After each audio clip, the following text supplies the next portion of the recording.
Então, meus amigos, a última reunião do ano, e temos o nosso Saulo Monteiro, que é amigo, companheiro, que é do Leon Denis, e que tem nos ajudado sempre, embora esse ano teve algumas falta de tempo em razão das suas atividades profissionais, que ele é daquela profissão que não deve faltar nunca no mundo. Aliás, quem disse isso foi um professor e um psicólogo, que é professor. Então, podem faltar todas, menos professor. Então, vamos envolvê-lo com as nossas melhores vibrações para que ele se sinta como se estivesse na sua casa. Muito boa noite a todos, a todas.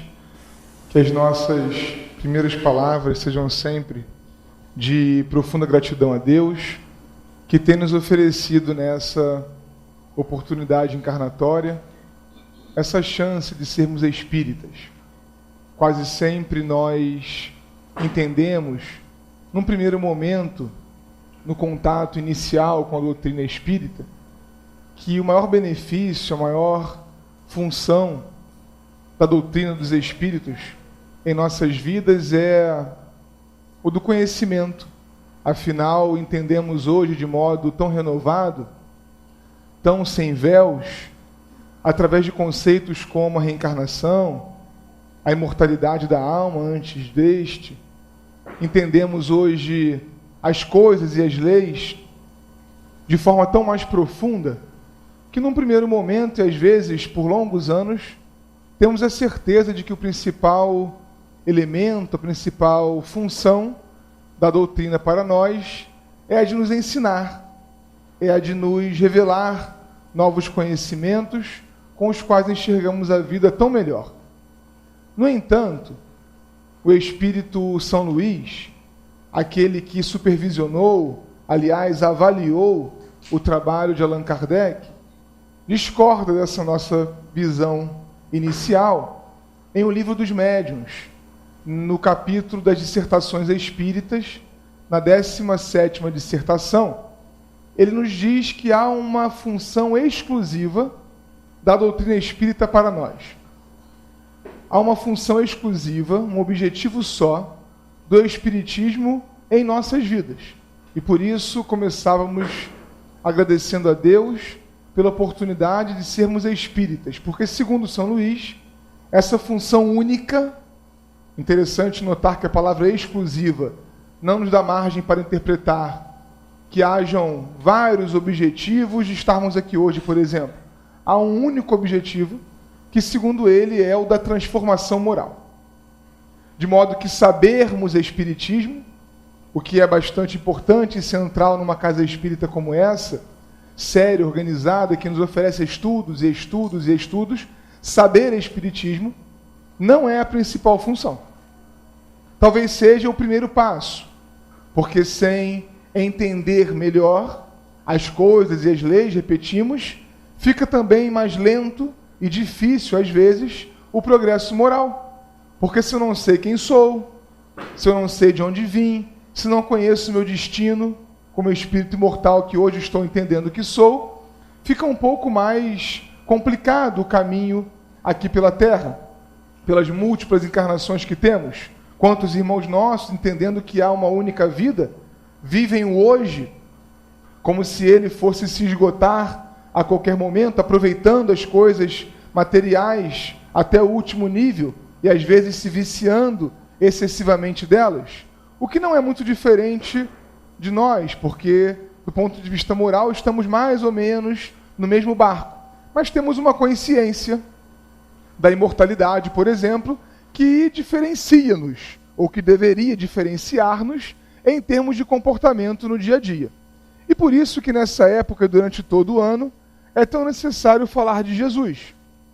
Porque Allan Kardec, em A Gênese, os milagres, as predições segundo o Espiritismo, diz que a doutrina espírita, enquanto filosofia espiritualista, de uma racionalidade profunda, de um método de trabalho, não podemos dizer exatamente método científico, porque aquilo que a ciência entende como método científico não combina porque ela não consegue pressupor algumas teses espíritas como hipótese sequer. Então aquele método, por exemplo, da repetibilidade, da reprodutibilidade de um fenômeno, acaba não se encaixando bem na doutrina. Mas Allan Kardec, percebendo ali um fenômeno novo, para além daqueles que a ciência da época e de hoje ainda conseguia perceber, ele estabelece um modo de sistematizar aqueles ensinos dos espíritos. E por isso falamos, e ele diz, filosofia espiritualista, de racionalidade na sua base, de um método de trabalho, de uma base científica, mas de consequências morais profundas, de consequências, diria ele, moralizantes. Porque quando entendemos melhor o universo e a nós mesmos, automaticamente começamos a falar de progresso, evolução, autonomia espiritual, felicidade, e por isso estamos aqui num ambiente que se assemelha a muitos ambientes religiosos da Terra, porque há consequências morais profundas. E Kardec diz algo notável. Quando ele vai tratar no capítulo 16 da presciência, ele comenta que a doutrina espírita escolhe a moral cristã porque ela é a melhor que existe. Ela é a mais superior. E Kardec diz com esta frase, se houvesse uma moral maior, esta seria a moral espírita. Então, a doutrina espírita não é cristã porque ela é uma religião, como outras religiões clássicas cristãs. Aliás, Kardec o tempo todo bate na tecla de que a doutrina espírita não deve ser uma religião. Não deve ser uma religião no sentido de cultuar determinados objetos, imagens, pessoas, entidades, coisas que aqui e ali fazemos no meio espírita, transformando os espíritos em santos.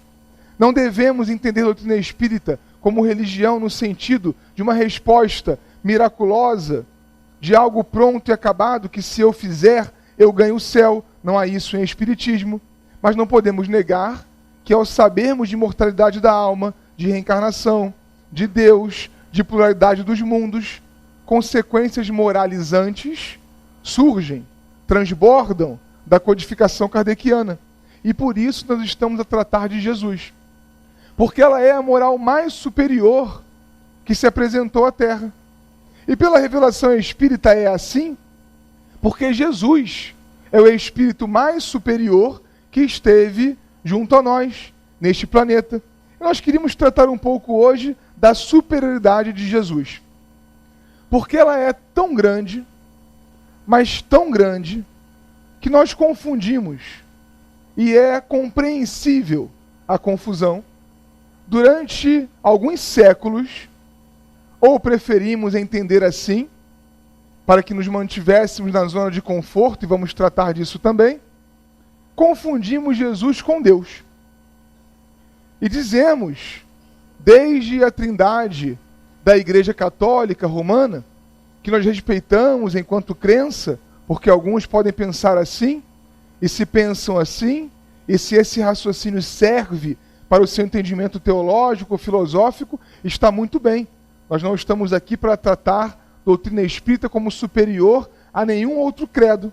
Mas nós estamos hoje, com a revelação espírita, pensando essas questões teológicas de sempre de modo renovado. Entendemos, por exemplo, para ficar com essa imagem, que Deus cria todos, mas todos mesmo, do mesmo modo. Simples e ignorantes. Entendemos com o livro dos Espíritos, e falamos isso na evangelização para as crianças, que Deus nem tem uma fábrica de espíritos. Porque espírito é aquilo que se torna o princípio de inteligência que Deus cria. Que vai se fazendo, que vai se construindo nas experiências junto à matéria, que desde o átomo, que se torna arcanjo, que começou por ser átomo, pela expressão de O Livro dos Espíritos, já aprende alguma coisa com as experiências, primeiramente, excessivamente, exclusivamente materiais, e depois com experiências como a nossa hoje, que são materiais, porque estamos juntos a um corpo, encarnados, mas que são profundamente espirituais. Nós não estamos vivendo aqui, apesar de um mundo material, experiências que sejam exclusivamente materiais. É o que a nossa irmã dizia muito bem. Eu fiquei até na impressão de que ela poderia conduzir o raciocínio muito melhor, porque estava inclusive empolgada. E ela falou bem, que às vezes nos confundimos e vivemos na matéria. Porque vivemos na matéria, às vezes parece que somos um corpo. E a partir do momento que eu me comporto como se um corpo eu fosse, eu já me esqueci de que sou um espírito. Um espírito que, apesar de junto da matéria mais densa que existe no universo, é espírito primeiro. E que precisa apreender dessas experiências materiais aquilo que tenha um significado espiritual, porque é o que nos faz progredir. Ninguém aqui progride porque foi promovido no emprego, do ponto de vista espiritual, necessariamente. Ninguém progride porque está nesta ou naquela classe social, porque pensa deste ou daquele jeito, politicamente, economicamente, socialmente. Nós estamos sendo medidos, digamos assim, por Deus, em termos de progresso espiritual, por aquilo que adquirimos de nosso. O modo como vai o nosso sentimento, a aquisição do conhecimento que vamos sistematizando, vencendo a preguiça mental aos poucos. De que modo que dentro das relações humanas nós conseguimos segurar aquilo que sempre fomos para ser uma coisa nova.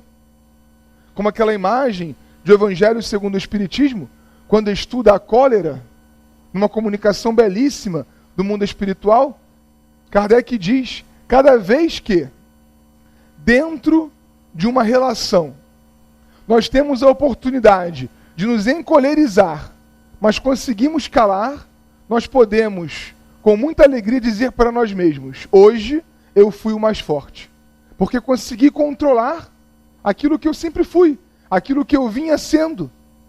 Mas como espírita cristão, eu estou entendendo que aquilo que eu estou não significa aquilo que eu sou. Porque nós não somos ainda. Nós estamos sendo. Nós estamos a caminho. Estamos em construção. Nós somos completamente diferentes das coisas. E essa é a confusão que precisamos desfazer.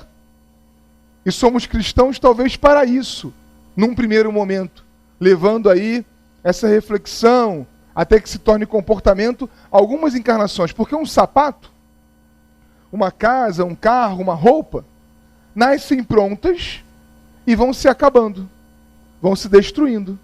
Chega um momento que eu preciso trocar a roupa, porque ela não serve mais. É assim com o corpo, é assim com o planeta. Mas eu, espírito, sou o contrário disto. Eu nasço zerado e vou me construindo. Eu fico melhor a cada dia. E não haverá o dia em que eu deixarei de servir. Como uma camisa, um sapato, uma casa ou um planeta deixam de servir-nos um dia. Porque a matéria é transitória. Ela está. Hoje está e amanhã não estará mais. Agora o espírito é. O que é imortal é para sempre. E o que tem fim está. Está por enquanto. E entendemos Jesus hoje de modo tão melhor, porque mergulhamos no seu evangelho com a visão espírita agora. Lá pelo capítulo 8 de João, ele nos ensinaria, eu sou o caminho, a verdade e a vida. Ninguém vai ao Pai senão por mim. Ou seja, para compreender Deus e para alcançar a condição daqueles espíritos que, segundo o livro dos Espíritos, veem a Deus, participam da comunidade do Pai, representam-no em um cantinho do espaço, onde realizam em nome de Deus obras, como diria André Luiz, de cocriação em plano maior. Para chegar a essa condição, só via Jesus. Aqui na Terra. Aqui na Terra, porque Jesus é a confluência de todos os grandes profetas. É muito interessante notar que desde os mais antigos livros das grandes religiões, se formos à Torá dos judeus ou ao Corão dos nossos irmãos do Islã, nós encontraremos coisas muito semelhantes com o amar a Deus acima de todas as coisas e ao próximo como a si mesmo. Tecla em que bateu Jesus durante todo o seu messianato. Porque ele estava tentando nos convencer de que só há um caminho para a felicidade, que é ver a felicidade do outro. Mas mesmo sob bases espíritas, nós temos entendido isso de modo equivocado. Por exemplo, acreditamos às vezes que amar ao outro como a nós mesmos é fazer para o outro o que é bom para mim. Pensa bem. Faça ao outro o que você deseja para você. Eu poderia muito bem, tentando agradar, num dia após o Natal, marcado já pelas nossas comilanças, culturalmente marcado assim, trazer para cada um de vocês um pedaço de uma torta de berinjela. As expressões são sempre muito conflitantes, porque alguns poucos, como eu, faz e a maioria faz porque nem todos gostam. Assim como também, se o Gilberto tentasse me presentear com alguma coisa de jiló, eu aceitaria fraternalmente, mas teria que fazer que nem o Chico, entregando presente para alguém, porque não conseguiria ter prazer com aquele presente. Amar ao outro, fazer ao outro o que eu quero para mim, é saber o que é bom para o outro, para oferecer a ele aquilo que ele está desejando. Mas nós temos tentado exportar para o outro aquilo que para nós parece bom, mas que nem tem feito efeito ainda. Eu venho ao Centro Espírita, por exemplo, hoje ninguém vai fazer isso. Tenho tentado, há alguns anos, para alguns mais devedores, como nós, desde o nascimento, praticar a doutrina espírita, nos calarmos um pouco mais, sermos mais fraternos, oferecermos o braço, termos olhos de ver a dor do outro e irmos ao encontro da dor, como provoca o Evangelho. Mas isso não está ainda consolidado em nós. Vira e mexe, nós nos pegamos em comportamentos absolutamente contraditórios com aquilo que queremos ser. Mas chegamos em casa e dizemos para aquele ou para aquela que não vem ao centro: poxa, hoje eu fui lá no centro e aquele moço disse tudo o que você precisava ouvir. Ela nunca veio ao Centro Espírita. Provavelmente não virá nessa encarnação. Ele não tem a menor predisposição para estar aqui também. E por acaso, que eu digo e às vezes colo no adesivo do carro que não existe, por acaso, sou eu que estou aqui. E ele não. Ela não. Ou seja, eu quero que o outro tome como medida aquilo que me parece bom. Às vezes mesmo sem que eu tenha comprovado para aqueles que estão ao meu derredor que isso é bom para mim. Tanto é assim que de vez em quando ouvimos dentro de casa, não sei se é o caso do Gilberto, ou vice-versa da esposa, mas de vez em quando alguém lá em casa solta: ué, mas você não é espírita? Não é? Porque esperam de nós um comportamento que já não é bem aquele que nós estamos tendo. Porque sabem que aquilo que professamos não combina mais com aquilo que praticamos. São as nossas incoerências. Está tudo bem no seu lugar. Porque não vai ser de uma hora para outra que nós vamos nos resolver espiritualmente. O Mileco, na sua sabedoria, na sua simplicidade, dizia que o espírita sofria da SPI, que era, segundo ele, a síndrome da perfeição imediata.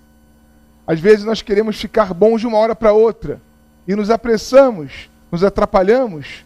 Emmanuel vem ao nosso encontro, vem em nosso socorro e diz que o progresso é urgente, mas não apressado. Nós temos que ter urgência de progredir, porque estamos aqui para isso. Porque enquanto não encararmos o outro como irmão, enquanto não nos predispusermos a descobrir o que o outro quer, para oferecermos o que é bom para ele, Às vezes, eu vou ter que cozinhar o jiló, que eu não gosto, porque eu sei que aquilo é o que o outro quer. Às vezes, eu vou ter que oferecer aquilo que não me parece bom, mas porque eu sei que para o tempo do outro, aquilo é o melhor. Nós tivemos um colega de trabalho, imaginem vocês. Durante algumas horas eu fiquei encucado com aquilo, porque ele veio nos contar, trabalhava conosco numa escola, e no ambiente assim de sala de professores, ele comentou que tinha sido despedido de uma outra instituição em que ele atuava por 17 anos. Eu achei aquilo estranho, até porque conhecia o trabalho de qualidade do companheiro, e perguntei a ele, houve alguma crise por lá, algum corte de despesas? Não. Meu chefe me chamou e disse que não precisava mais de mim, e no meio do ano, uma coisa assim muito incomum, acontece mesmo quando há algo de radical, de equívoco, né, no trabalho de alguém.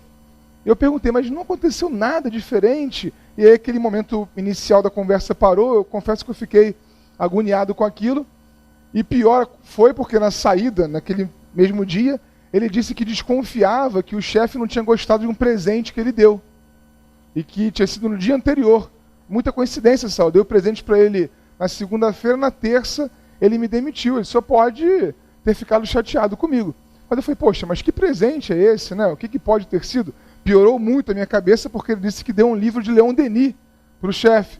Eu falei, pronto, agora o culpado da demissão é Leon Denis. Tem que ter alguma coisa que explique. E eu perguntei, mas ele é espírita de que centro? Ele, não, ele não é espírita. Ele é testemunha de Jeová. Eu falei, ora, eu também te demitiria, né? Qual foi o livro que você deu? Depois da morte. Mas por que você deu um livro espírita por seu chefe que é testemunho de Jeová? Ele disse, para levantar um pouco o nível cultural dele. São as nossas complicações. De onde que nós tiramos que aquilo que é bom para nós tem que ser bom para o outro? De onde nós tiramos que a nossa escolha é a melhor? Allan Kardec não só não escreveu fora do Espiritismo não há salvação, como explicou por que não podia escrever isso. Ele disse, olha, fora do Espiritismo não há salvação, seria uma blasfêmia, porque a doutrina espírita não possui a verdade. Olha só, nós estamos achando que possuímos a verdade. Nós que nem praticamos ainda, porque estamos aqui, às vezes achamos que já temos a verdade. E Allan Kardec discorda de nós. Ele diz, nós possuímos uma parcela da verdade. Que é uma parcela porque está dividida por outras várias. E só se somando as diferentes visões é que nós encontramos a verdade. Essa pode ser verdade pessoal para cada um de nós. Eu entendo deste jeito, isso me faz bem e me faz evoluir. Porque também não vale aquilo que eu sigo, mas que notadamente piora a minha vida espiritual, ou que faz mal à sociedade. Segundo Allan Kardec, essa crença precisa ser, inclusive, trabalhada, questionada, e divulgar o mal é um favor à sociedade, porque então nós ajudamos as pessoas a perceberem e a se vacinarem contra aquilo. Mas se a criatura escolheu aquela maneira de ver, e aquilo está a tornando-a melhor, por que ela tem que escolher como eu? Quando Jesus disse, eu sou o caminho, a verdade e a vida, ninguém vai ao Pai senão por mim, apesar de dizer isto, ele não fundou uma religião. Onde ele dissesse, quem não fizer o que eu estou dizendo que tem que fazer, vai se perder. Ao contrário, ele foi ao encontro daqueles que os seus seguidores entendiam como pessoas absolutamente sujas. E evidenciou como que aquelas criaturas, em alguns casos, estavam mais próximas de Deus do que, por exemplo, os religiosos do templo, que faziam mais para parecer, que não eram aquilo efetivamente, que fingiam. Nós, como seguidores de Jesus, precisamos refletir na sua superioridade. Porque é muito interessante o fato de que ele, e nós dizíamos que ele é o maior de todos que esteve à terra, para onde confluem as grandes religiões, e é mais do que isso, ele é, segundo a revelação espírita, o único puro espírito que esteve na terra. Puro espírito, para Allan Kardec, vai significar aquele que somou todas as virtudes, aquele que depurou-se de uma tal forma, de modo que os vícios, esses que ainda batem a nossa porta diariamente, já não estão mais presentes. Uma criatura, imaginem, completamente humilde, com amor plenamente desenvolvido, um amor que não é posse, um amor que é liberdade,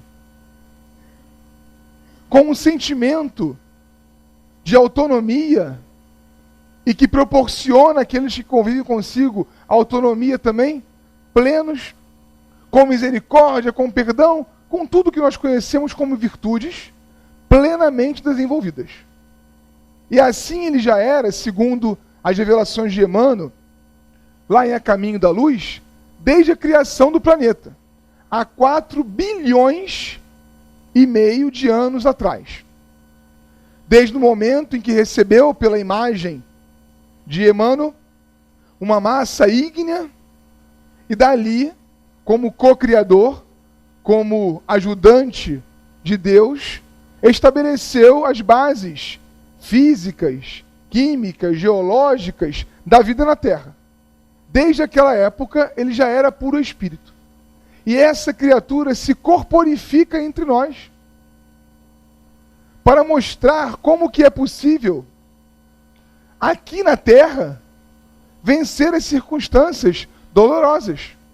E não vale dizer, não vale mais, depois de conhecermos a doutrina espírita, dizer assim, mas era Jesus.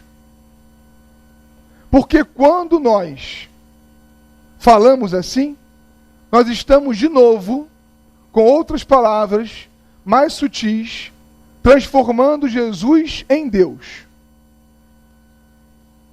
Com todo respeito, nós temos feito isso no movimento espírita. Não aqui na Taquara. Lá em Bento Ribeiro acontece muito. Transformando algumas personalidades espíritas em santos. O que é o santo na igreja? É aquela criatura de uma natureza distinta do ser humano e que é santo porque, apesar de viver na terra, não tinha contato com as tentações, com as complicações da terra, e então não se filiou ao erro em nenhum momento. O que é para a teologia católica Jesus? Se não Deus, Jesus, Deus e o Espírito Santo, uma mesma pessoa. Quando nós pegamos, por exemplo, Chico Xavier, e dizemos assim, mas também é porque era Chico Xavier. Pronto. Santificamos o homem para nos mantermos na zona de conforto dos nossos vícios de estimação. Porque nós os temos.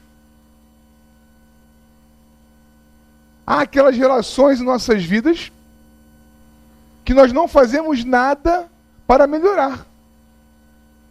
Porque a mágoa com aquela criatura é tão grande que mesmo que houvesse uma solução e a gente voltasse a ter um bom relacionamento, eu prefiro não. Vício de estimação. Eu não quero lutar contra ele. Eu fantasio de modo que eu acredito, uma mentira tão bem contada que eu tomo como verdade, que é possível crescer, que é possível ser bom, mesmo com aquele viciozinho de estimação. E a espírita adora dizer assim, mas isso eu resolvo na próxima encarnação. Às vezes, a maneira como nós estamos querendo resolver não combina com a forma como a lei de Deus quer que resolvamos. Uma companheira nossa, lá do Leon Denis, num grupo de estudos, às quintas-feiras à noite, nós temos um grupo de estudos das obras de André Luiz, e ela vai com muita luta à casa espírita, porque vive ainda um casamento de uns 2 séculos atrás, em que o seu esposo a proíbe, imaginem, de ir ao centro espírita caso as tarefas domésticas não estejam perfeitamente cumpridas. E ela vive a sua prova lá, talvez a sua expiação, se houvesse karma, o seu karma, que não existe. E quando ela chega ao centro espírita, já é uma felicidade para nós, porque significa que ela venceu muitas lutas, driblou as pedras colocadas no caminho para chegar. E naquela noite ela não só chegou, como também estampava um sorriso de orelha a orelha. Eu confesso que achei que ele tinha desencarnado, porque ela estava muito feliz. E ela foi logo dizendo, olha, hoje eu estou radiante. Mas faltavam 2 minutos para o grupo de estudo começar com a prece. E eu falei, olha, quando houver uma oportunidade, você nos conta então, contextualiza aí com o nosso estudo, porque a gente vai ficar curioso, claro, mas agora não dá tempo. E lá pelo meio do estudo, alguma coisa levou a conversa acerca do casamento. E ela dizia, hoje de manhã, descobri a solução para o meu casamento. Todos nós casados pegamos papel e lápis, porque queríamos saber a receita, para resolver também. E fiquei mais impressionado quando ela disse, a reencarnação me deu todas as respostas que eu precisava. E aí então ela passou a ser a dona da palavra, porque todos nós queríamos entender do que ela estava falando, qual era a relação exata. Ela disse, olha, eu percebi que eu preciso ficar calada. Que quando ele falar mais alto, quando ele começar a se encolerizar, a gritar, eu não vou mais responder à altura. E até aí, recomendações de Chico, inclusive, né? A água da paz, coloca um golinho de água na boca, espera aquela raiva passar para depois responder, porque quase sempre quando a gente vai de bate-pronto, a gente faz besteira. Quando a gente reage mais do que age, a gente é quase animal, né? Finge que é ser humano fazendo silêncio. Então estava tudo muito certo, ia muito bem a história que ela contava. Quando ela disse assim, mais ou menos assim, eu pensei que se eu ficar respondendo muito, eu vou reencarnar com ele de novo. Então eu vou ficar calada, vou suportar tudo, porque se Deus quiser, nunca mais, na história do universo, eu vou encontrar com esse traste. E nós precisamos dizer a ela naquele dia que se ela pensasse daquele jeito, ela reencarnaria para sempre com o traste. Porque não é só o amor que faz as teias da encarnação, onde nos encontramos e reencontramos. Esse sentimento de querer se livrar do outro também atrai. Porque nós precisamos resolver o que não está resolvido. Outro dia falamos para um tio nosso, que não fala com outro tio nosso, eu disse, olha, cuidado que você pode reencarnar irmão gêmeo dele. Ele ficou apavorado. Ele está fazendo de tudo para voltar a falar. Às vezes o espiritismo do choque, né, faz mais efeito. Nós estamos tentando de um jeito que às vezes não é bem aquele que a lei de Deus nos propõe. Porque a lei quer que nós resolvamos o problema e não coloquemos para debaixo do tapete. Imagina se deixar para outra encarnação é necessariamente o melhor. Nós não temos a menor noção se as circunstâncias da próxima vida serão tão boas quanto as desta. Essa mesmo que nós reclamamos, onde estamos, na família em que nos encontramos, pode ser que ela seja a melhor para resolver o problema que apareceu hoje. E a circunstância em que eu estarei amanhã, daqui a 100, 200 anos, pode ser pior para essa resolução. E o problema pode aumentar de tamanho e dar mais trabalho. A vida nos apresenta certos sinais que às vezes ignoramos, para que resolvamos aquilo que ela está pedindo que resolvamos. Isso é um sinal daqueles que seguem a Jesus. Como diz o texto que vamos levar para casa, no momento em que nós nos identificamos com o Evangelho, nós fazemos ou precisamos começar a fazer determinados testes para ver se aquilo que eu estou estudando, para ver se aquilo que me parece o melhor, realmente é. E como que se faz isso se não testando? Se não colocando à prova? Vendo se funciona. Vamos testar esse tal de perdão. Porque diz Jesus Aliás, é belíssimo lembrar que quando ele foi alçado à cruz, aliás, do alto da cruz, ele nos ensinou diversas coisas, mas talvez esse primeiro ensinamento, a primeira coisa que ele falou quando estava sendo erguido, talvez seja o mais profundo, porque ele falou: Pai, perdoa-os. Ele pede a Deus perdão por aqueles que estão agredindo.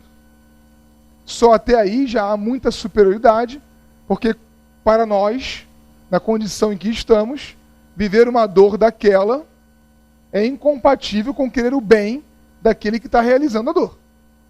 Por muito menos, não é mesmo? Assistindo televisão, vendo o candidato ou aquele que já se tornou o político, administrativamente falando, nós sentimos coisas e irradiamos coisas que não combinam com o Evangelho. Por muito menos. Mas Jesus, além de pedir o perdão, ele dá um motivo a Deus, como se precisasse, para que Deus nos perdoasse. Ele fala: Pai, perdoa-os porque eles não sabem o que fazem. Se ele pudesse continuar uma pregação sobre isso, talvez ele dissesse: perdoa-os porque ele não sabe o que faz. Porque se eles soubessem o que estão fazendo, não fariam. É isso. Vamos tentar enxergar o outro, não como o mal, mas o ignorante. Ora, ele está falando mal de mim porque ele não me conhece bem. Ele me ignora. Se ele me conhecesse, ele não faria isso. Seguir a Jesus é tentar, ao menos, esses exercícios. Quando ele foi preso, antes de estar com Pilatos, o levaram até a residência de Caifás, o sumo sacerdote. E num diálogo muito curto, mas profundíssimo, ele foi questionado pelo sumo sacerdote: Tu és o rei dos judeus? Porque essa era a acusação. Diziam que ele estava tentando ser maior do que o Sinédrio, o poder religioso da época. Outros diziam que ele tentava tomar o lugar de César, o poder político da época. Isso era um perigo para ambos os lados. Então o juiz, de maneira muito consciente, pergunta: Tu és o rei dos judeus? Qualquer um de nós, todos os encarnados e boa parte dos desencarnados também, diríamos: ora, Caifás, claro que não. Eu acabei de dizer que o meu reino não é deste mundo. Eu não quero nada com o poder temporal. Eu não estou fundando religião nenhuma. Eu acabei de dizer também que eu sou o caminho, a verdade e a vida para Deus, para a vida eterna, para o reino dos céus. Muito justa seria essa defesa. E provavelmente ele seria solto naquele momento. Mas ele não respondeu a Caifás. Ele ficou em silêncio. E ouviu a pergunta de novo: Tu és o rei dos judeus? E pela segunda vez ele fez silêncio. Como Caifás insistia na pergunta, na terceira vez que o inquiriu: Tu és rei? Ele disse: Tu o dizes, sou rei. Meus irmãos, ele não se defende. Ele deixa o outro pensar da sua pessoa o que o outro quisesse. Porque quando nós estamos com a consciência tranquila, nós não nos importamos com aquilo que estão dizendo de nós. Agora, quando aquilo que falaram de mim mexe comigo, me tira do sério, é porque provavelmente um fundinho de verdade tem. E nós precisamos avaliar então. Porque, segundo Emmanuel, o inimigo cumpre um papel superior ao do amigo na nossa vida. Porque um bom amigo, na condição em que estamos na Terra, se perguntado: eu estou bem vestido? Um bom amigo, mesmo que eu esteja ridículo, dirá: claro que sim, Saulo, você está muito bem. Ele sabe que a crítica incomoda. Ele não critica os seus amigos, a quem ele quer bem. Então ele fala: com certeza você está ótimo. Mas o inimigo nem precisa ser consultado. Ele publica no Facebook o ridículo da minha roupa. Ele fala para quem quiser ouvir. Porque ele não tem nenhum compromisso com evitar dentro de mim o desconforto que a crítica causa. Mas se nós não formos criticados, se não apontarem aquilo que há para melhorar dentro de nós, nós não crescemos. E é por isso que estamos num meio ambiente, seja ele familiar, profissional, na sociedade, às vezes até na casa espírita, por que não? Em que vão nos apontar as falhas. E nos incomodarmos com isso é não estarmos exercitando Jesus. Porque Jesus foi acusado e não se defendeu, apesar de não ter cometido nenhum crime. E nós estamos nos defendendo, cometendo todos os que cometemos diariamente. O que não significa absolutamente sermos passivos diante do mal que o mundo ainda nos apresenta. Tomaremos o nosso direito de defesa, legalmente falando, sempre que for necessário. Tomaremos a defesa do fraco contra o forte, como aconselha o Evangelho.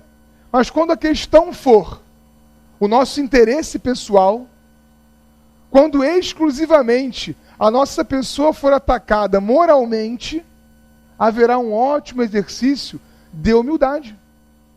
E nós estamos aqui porque queremos seguir a Jesus. Porque se não quisermos, tudo bem. Não há ninguém nos forçando a isto. E Deus não fica chateado com aquele que não reconhece Jesus como modelo. E continua tocando a sua vida sob outras bases. Mas esses não somos nós. Nós definimos Jesus como nosso modelo. Diz André Luiz no livro Respostas da Vida, que depois de 40 minutos de doutrina espírita, não podemos mais dizer, eu não sabia. Eu gosto de falar isso a essa altura, tem 42 que estamos falando, porque ninguém mais aqui pode dizer, eu não sabia. Mesmo que tenha chegado hoje pela primeira vez. Já temos informações suficientes para entendermos que a felicidade só vai ser possível se eu, me enxergar como espírito e passar a acumular aquelas coisas que ao espírito são necessárias para a felicidade. Quase sempre elas são incompatíveis com o acúmulo de coisas que nós fazemos de matéria, de coisas que passam, de ilusões, algo fictício, como disse a nossa amiga no início também. Quase sempre quando nos encharcamos de prazeres materiais, quase sempre também para além daquilo que os sentidos físicos suportam, nós vamos tampando os canais da sensibilidade espiritual. De modo que num certo dia já nem conseguimos mais enxergar a nossa natureza espiritual. E eu passo a ter a certeza de que possuir coisas, de que ter pessoas sorrindo ao meu derredor, me fará feliz. E é um grande tombo quando nós percebemos que isso não acontece. Quando nós entendemos que não dá para fingir, que não dá para comprar algo que se desenvolve dentro de nós. Mas há um segundo elemento essencial também, além de nos enxergarmos como espíritos imortais, que é exercitarmos o que Leon Denis chama, exercitarmos as virtudes cristãs. Não adianta só nos reconhecermos como espíritos. Nós precisamos planejar no nosso dia a dia, de encarnados, exercícios, para que mesmo encarnado, eu haja como espírito. E aí vem a importância de Jesus na Terra. Porque ele viveu as dificuldades materiais que nós vivemos. Aliás, vamos combinar, muito piores. Jesus não teve dentro de casa uma criatura que o entendesse desde o início. Nem Maria, que concordou e até o seguiu, bem depois. Mas no início, provavelmente, como qualquer mãe encarnada, apesar da sua superioridade encarnada, preocupando-se com os perigos que corria um filho. Há relatos históricos de que alguns de seus irmãos faziam parte até de grupos que o perseguiam. Dentre os seus amigos, não teve um que tenha ficado junto a ele até o fim. Ao contrário, os maiores amigos foram aqueles que renunciaram de modo mais ostensivo ao seu nome. Fiquemos com o exemplo de Pedro. Pedro deixava sua família para viajar com Jesus, deixava de dormir, enquanto todos dormiam. Pedro mantinha-se acordado aos pés de Jesus para ouvir as suas narrativas, para conversar com o Mestre. Foi na casa de Pedro que o culto cristão no lar foi inaugurado sobre a terra. Mas quando a sua vida estava em risco, Pedro disse que nunca tinha ouvido falar de Jesus. Jesus foi um mendigo. Jesus não tinha um travesseiro para colocar a cabeça, ou um prato garantido no meio do dia ou à noite. A alimentação e a moradia eram definidos dia após dia, sem ter um pouso certo. Jesus foi perseguido por todos, pela lei, pelos religiosos, religião da qual ele fazia parte, pelos seus seguidores. Nós temos uma vida muito melhor que a de Jesus. E não vou dizer aqui fazemos muito menos do que ele, porque aí sim a comparação complica. Porque ele, como irmão mais velho, como espírito puro há bilhões de anos, naturalmente que tem um comportamento muito mais adequado com a lei de Deus do que o nosso. Mas não vale dizer que ele só conseguiu porque era Jesus. Porque ele estava num corpo como o nosso, vivendo as dificuldades da matéria como nós vivemos, precisando se retirar para orar, para revitalizar-se, para reforçar-se, porque sozinho, como encarnado, não conseguia. Vejamos, um espírito puro. E alguns de nós, espíritas, dizem: eu não preciso fazer prece, porque eu vivo em estado de prece. Respeitamos. É algo desejável. De pressa, né? Sem prece. Mas inimaginável, porque Jesus retirava-se para o horto. Mantinha um contato mais direto com a natureza exterior, para relembrar-se da natureza interna de Deus, e assim rememorar tudo aquilo que precisava fazer, e encorajar-se para as questões materiais que aconteceriam ainda. Que nós não abramos mão dessas ferramentas superiores que temos recebido, que nós não abramos mão dos exemplos que de modo mais próximo Jesus continua nos enviando.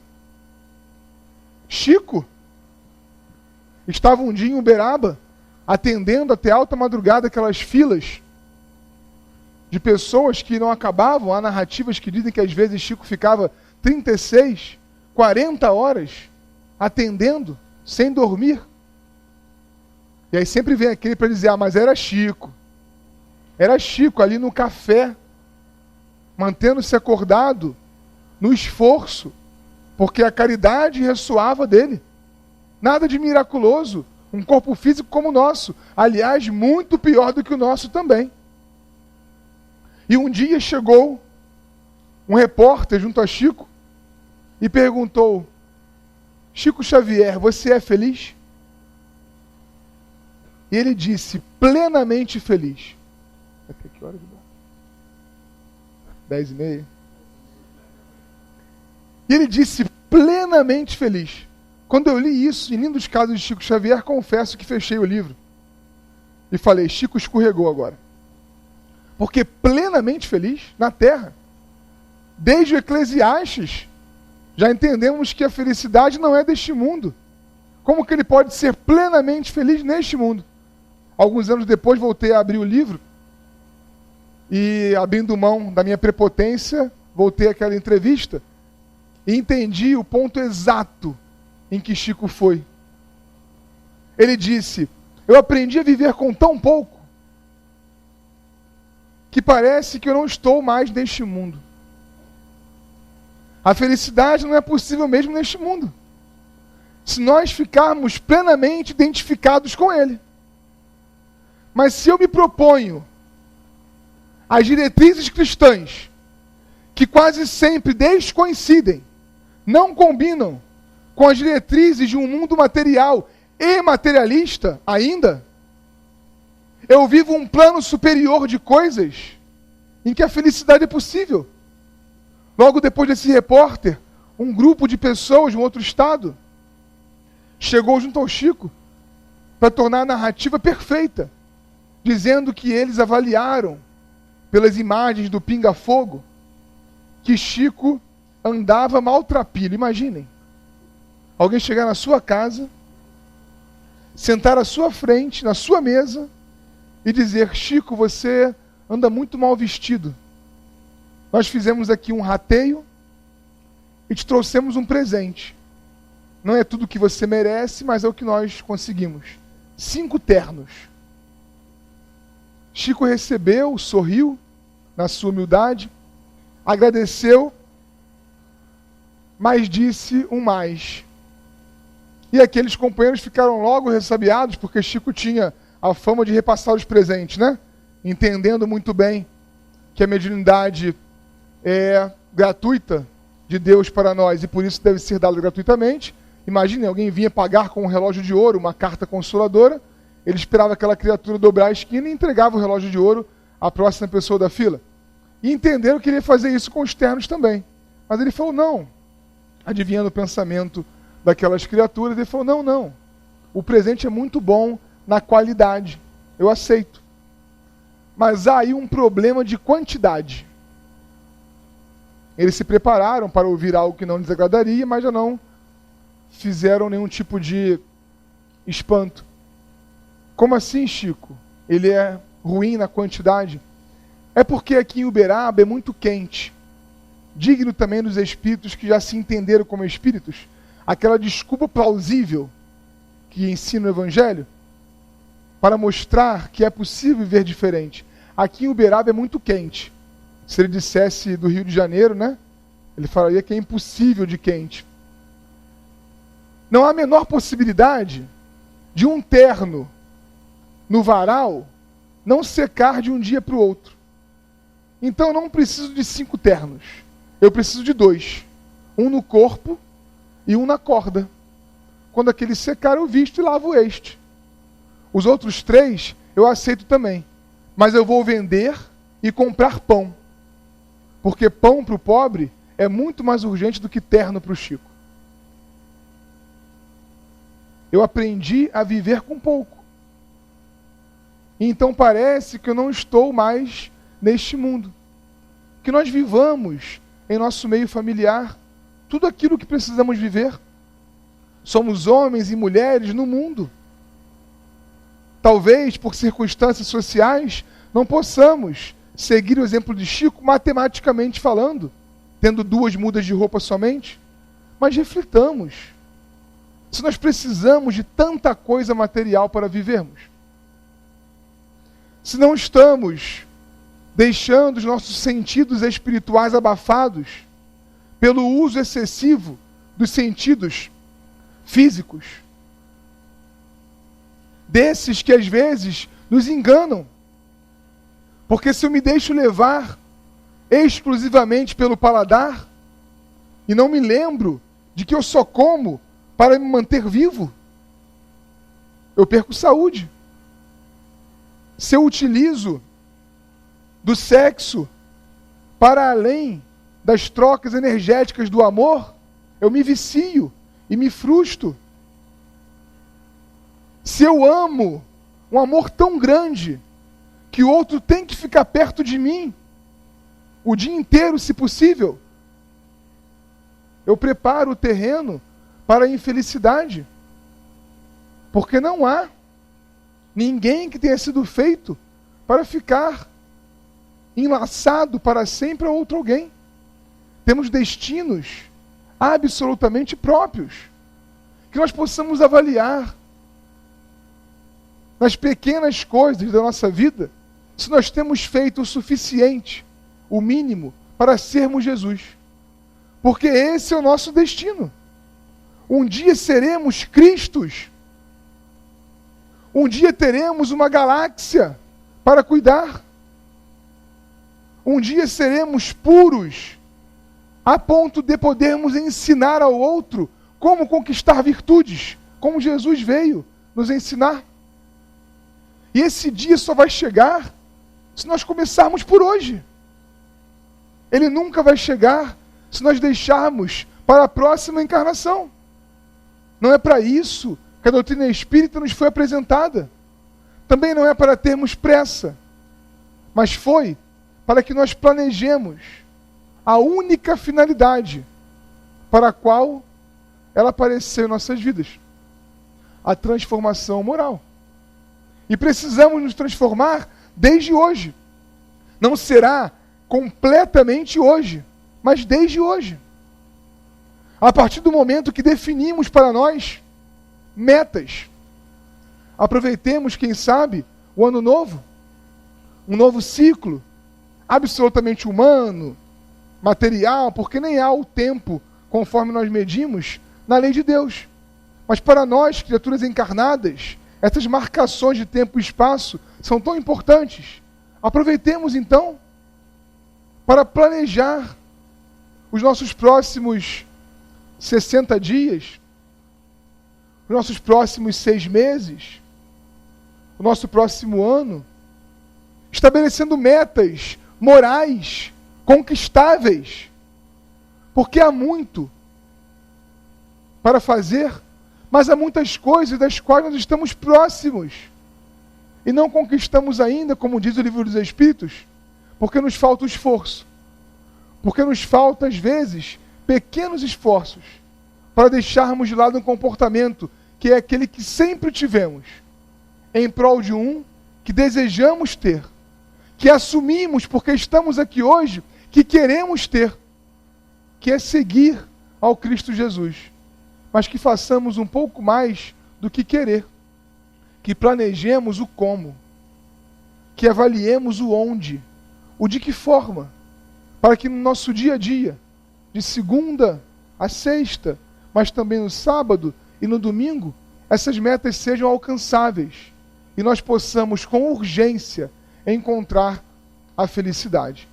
Leon Denis nos ensina que não somos superiores nem melhores do que ninguém porque somos espíritas. Não somos superiores nem melhores do que ninguém porque somos espíritas. Mas porque somos espíritas, nós podemos desde hoje ser um pouco melhores. Não somos melhores nem superiores a ninguém porque somos espíritas. Mas porque somos espíritas, nós podemos desde hoje ser um pouco melhores. Graças a Deus.